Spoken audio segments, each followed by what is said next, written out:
നമസ്കാരം, ഞാൻ ടീന. ഇന്ന് ഞാൻ ചെയ്യുന്ന റെസിപ്പി നത്തോലി ഉണക്കമീൻ കറിയാണ്. അതെങ്ങനെ തയ്യാറാക്കുന്നതെന്ന് നോക്കാം. കുറച്ച് വെള്ളം ഒഴിക്കുക.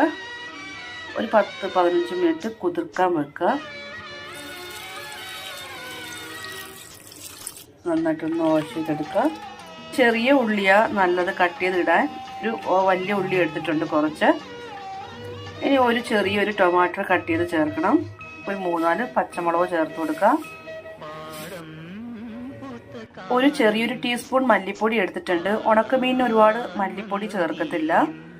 ഒരു 1.5 ടീസ്പൂൺ മുളക് പൊടി എടുത്തിട്ടുണ്ട്. 1/4 ടീസ്പൂൺ മഞ്ഞൾപ്പൊടി, ഒരു പിഞ്ച് അതായത് കുറച്ച് ഉലുവാപ്പൊടി എടുത്തിട്ടുണ്ട്.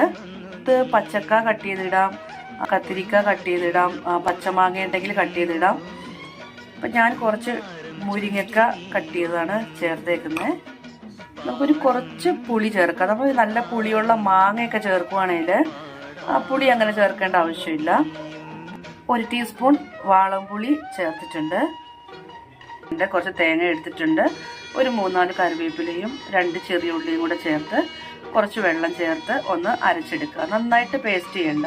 നമ്മൾ പച്ചമീൻ കറി വെക്കും പോലെ നന്നായിട്ട് പേസ്റ്റ് ചെയ്യണ്ട. ഉണക്കമീനിന് മീഡിയം രീതിയിൽ പേസ്റ്റ് ചെയ്തെടുത്താൽ മതി.